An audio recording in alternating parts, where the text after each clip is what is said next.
मौत बताने वाला ऐप। एक लड़का को अचानक पता चलता है कि उसकी जिंदगी में अभी पूरे 60 साल बाकी हैं। ये सुनते ही उसके दिमाग में एक खतरनाक आइडिया आता है। वो फौरन लाइव स्ट्रीम चालू करता है और सबके सामने ऊंचाई से छलांग लगा देता है। लेकिन हैरानी की बात ये होती है कि वो गिरते हुए बिल्कुल सही जगह पर एक राह चलते आदमी की बाहों में आकर बच जाता है। लाइव देख रहे लोग दंग रह जाते हैं।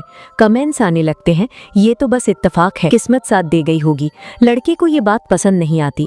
वो साबित करना चाहता था कि ये सब इत्तेफाक नहीं है। इस बार वो और भी बड़ा कदम उठाता है, हजारों मीटर की ऊंचाई, यहाँ तक कि कूदने से पहले अपना पैराशूट भी नीचे फेंक देता है।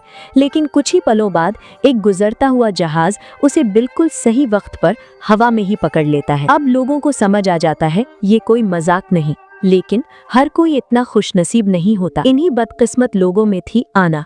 दोस्तों के उकसाने पर उसने भी ये मौत बताने वाला ऐप डाउनलोड कर लिया। शुरुआत में सब हंस रहे थे। कोई बोला, अरे छोड़ो, ये तो फेक गेम है।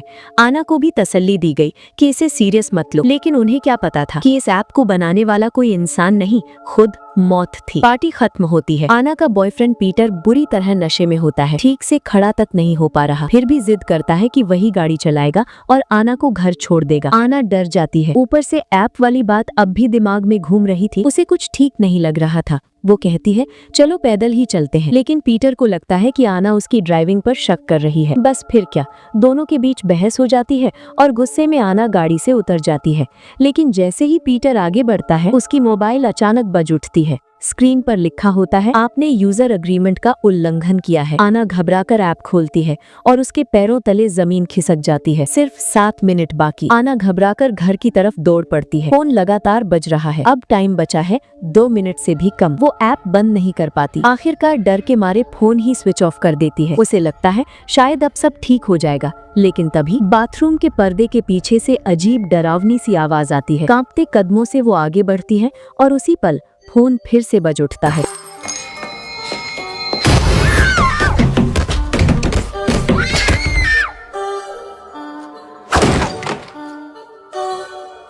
उसी समय नशे में गाड़ी चला रहा पीटर भयानक एक्सीडेंट का शिकार हो जाता है। वो जिंदा तो बच जाता है, लेकिन एक डरावनी सच्चाई सामने आती है। गाड़ी की पैसेंजर सीट में एक मोटी पेड़ की डाल घुसी होती है। मतलब साफ था, अगर आना गाड़ी से नहीं उतरती तो मौत उसे और भी बेरहमी से ले जाती। लगता है अब साफ हो चुका था कि मौत पहले से ही डबल इंश्योरेंस लेकर चल रही थी। अगली सुबह पीटर को अस्पताल पहुंचा दिया जाता है। टीवी पर खबर चल रही होती है उसी आदमी की जो मूवी की शुरुआत में दिखाया गया था। बीती रात की हर एक घटना उसके दिमाग में फिर से चलने लगती है और अब वो मानने पर मजबूर हो जाता है कि वो ऐप बिल्कुल असली है। नर्स एली उसकी हालत देख लेती है। वो नरमी से पूछती है, क्या आप ठीक है? किसी मदद की जरूरत है? पीटर टूटे हुए लहजे में उसे सारी कहानी बता देता है, यहाँ तक कि अगले दिन होने वाली सर्जरी से भी साफ इनकार कर देता है, क्योंकि ऐप के मुताबिक उसकी जिंदगी में 20 घंटे से भी कम बाकी थे। पीटर को लगता है शायद यही ऑपरेशन उसकी मौत की वजह बनेगा, लेकिन एली पढ़ी लिखी थी। वो इन बातों पर यकीन नहीं करती।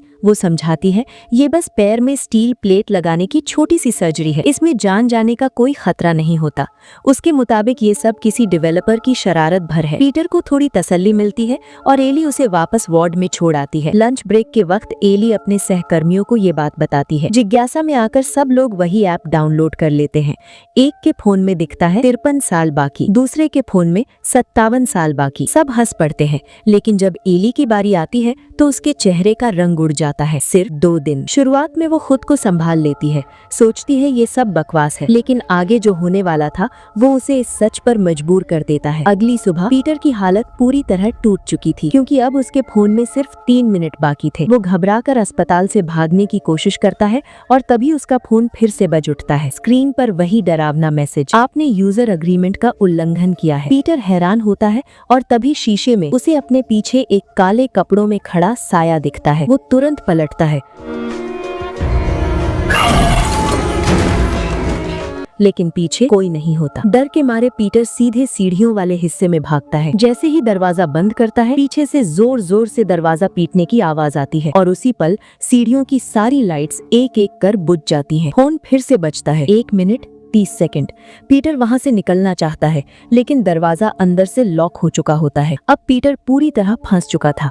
उसे समझ ही नहीं आ रहा था कि अब करे तो करे क्या। तभी नीचे से किसी के दरवाजा खोलने की आवाज आती है। वो घबराकर फोन की फ्लैशलाइट ऑन करता है, सीढ़ियों की तरफ देखता है, लेकिन वहाँ कोई भी नहीं होता। अगले ही पल ऊपर की मंजिल से कदमों की आवाज गूंजती है। पीटर ऊपर देखता है और उसकी रूह कांप जाती है। वहाँ खड़ी होती है आना, वही आना जो मर चुकी थी।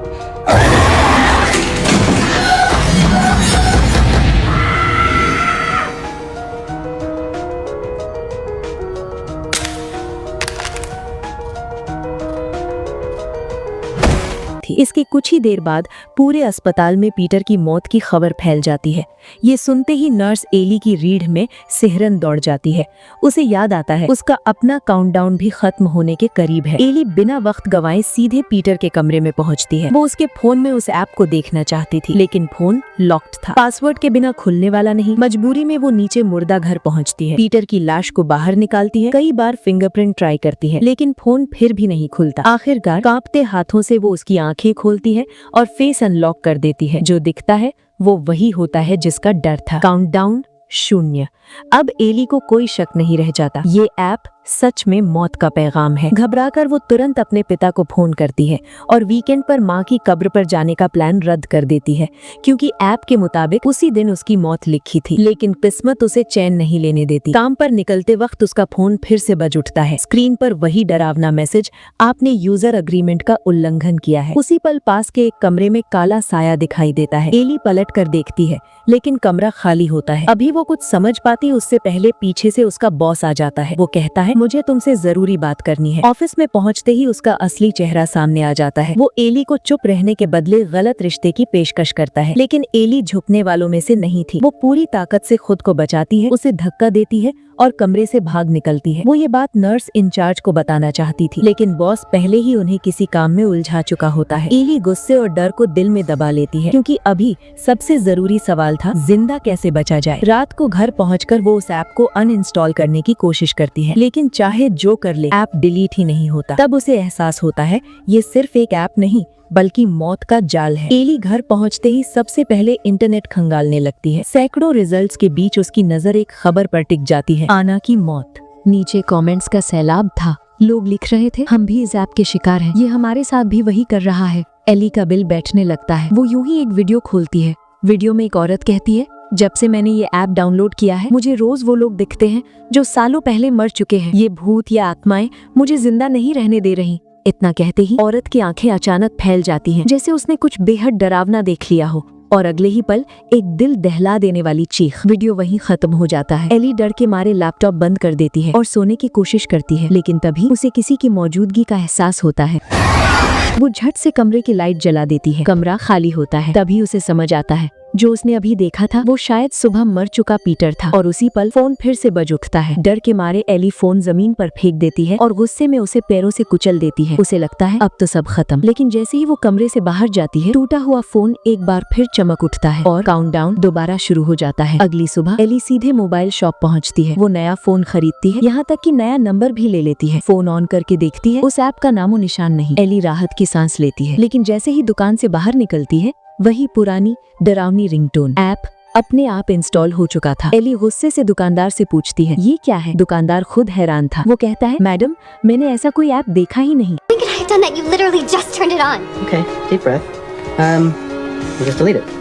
Here. It won't let you delete it. Ellie बहस नहीं करती, फोन उठाकर तेजी से बाहर निकल जाती है, लेकिन उसका ये अजीब बर्ताव पीछे खड़े एक आदमी की नजर में आ जाता है। ब्लैक कपड़ों वाला लंबा सा शख्स जिसे सब लिटिल ब्लैक कहते हैं। एली गाड़ी में बैठती है, फोन देखती है। 24 घंटे से भी कम। अब उसके अंदर पूरी तरह मायूसी भर चुकी थी। जैसे ही वो गाड़ी स्टार्ट करती है रिवर्स कैमरे में एक काले कपड़ों वाला आदमी दिखाई देता है। वो घबराकर पीछे देखती है, लेकिन वहाँ कोई नहीं होता। वो सोचती है शायद उसकी आंखों का धोखा है।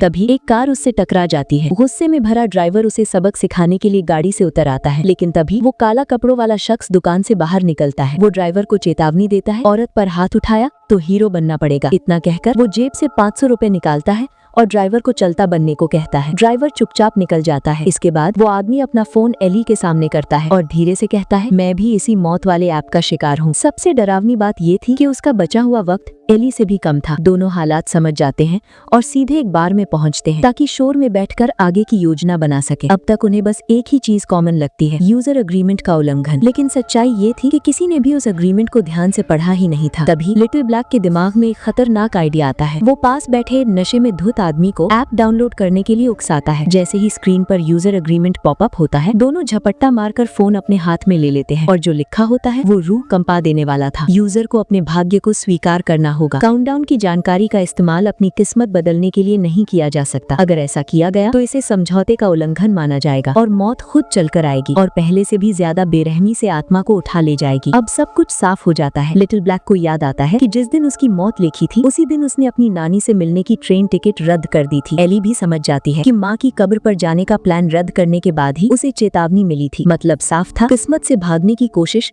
सबसे बड़ा गुनाह थी। कहते हैं ना, जिस काम में जान अटकी हो वो काम एक्सपर्ट को सौंप देना चाहिए। दोनों एक चर्च पहुंचते हैं और सारी कहानी पादरी को सुना देते हैं। पादरी कुछ देर सोचता है, फिर एक पुरानी किताब याद करता है। वो बताता है, बहुत पहले एक नौजवान राजकुमार को उसके पिता ने युद्ध भूमि में भेजने का फैसला किया। राजकुमार डर गया, उसे युद्ध से भी डर था और इस बात का भी कि कहीं उसका छोटा भाई मौका देखकर राजगद्दी न हथिया ले। इसी डर में वो एक जिप्सी औरत के पास गया अपने भविष्य का हाल जानने। औरत ने कुछ नहीं कहा, बस उसे एक स्क्रोल थमा दिया और चेतावनी दी, इसका इस्तेमाल किस्मत बदलने के लिए मत करना। राजकुमार ने हामी तो भर दी, लेकिन जैसे ही उसने स्क्रोल खोला उसके पैरों तले जमीन खिसक गई। उसमें लिखा था 3 दिन बाद उसकी मौत तय है और वही दिन युद्ध शुरू होने का दिन था। डर के मारे उसने आखिरी वक्त पर अपने छोटे भाई को युद्ध में भेज दिया, लेकिन उसे नहीं पता था भविष्य देख लेना ही मौत से समझौता कर लेना होता है। पादरी कहता है, अगर तय तरीके से मौत ना आए तो मौत खुद सामने आती है और तब तक नहीं छोड़ती जब तक काउंटडाउन पूरा ना हो जाए। और कहानी के अंत में छोटा भाई जंग जीत कर लौट आता है, लेकिन राजकुमार अपनी तय तारीख पर घर में ही तड़प तड़प कर मर जाता है। ये कहानी सुनते ही एली और लिटिल ब्लैक दोनों के दिल बैठ जाते हैं। शायद अब उनके पास मौत का इंतजार करने के अलावा कोई रास्ता नहीं बचा था। लेकिन तभी पादरी एक उम्मीद की बात कहता है। वो कहता है, अगर ये सब एक सॉफ्टवेयर है तो इसमें कोई ना कोई बग जरूर होगा। अगर बैकएंड तक पहुंचा जाए तो शायद हल निकल आए। ये सुनते ही एली को अचानक एक आदमी याद आता है।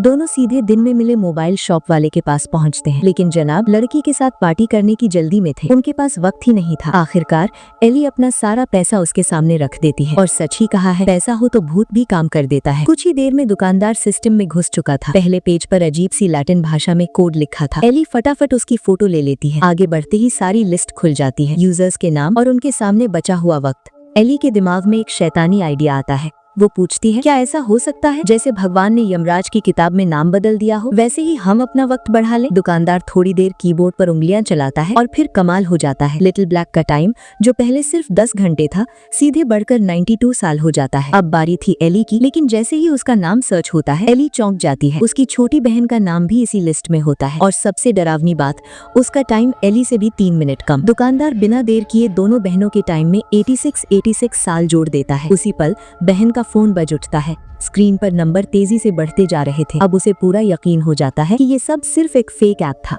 एक भयानक मजाक। खतरा टल चुका था। एली और लिटिल ब्लैक दोनों ने चैन की सांस ली, लेकिन एहतियात के तौर पर एली उसे रात भर के लिए अपने घर रोक लेती है। देखना चाहती थी कि कहीं फिर से कुछ गलत तो नहीं होगा। इतना सब साथ झेलने के बाद दोनों के बीच एक अलग सी नजदीकी आ चुकी थी। एली उसे अपने साथ बिस्तर पर सोने को कहती है, लेकिन लिटिल ब्लैक पूरा स्टील का बना था। वो कहता है, मैं नीचे ही सो लूंगा। रात का पिछला पहर। एली को महसूस होता है कि कोई उसे हल्के से थामे हुए है। वो मुस्कुरा देती है और सुकून महसूस करती है, लेकिन तभी दरवाजे के बाहर एक साया दिखाई देता है।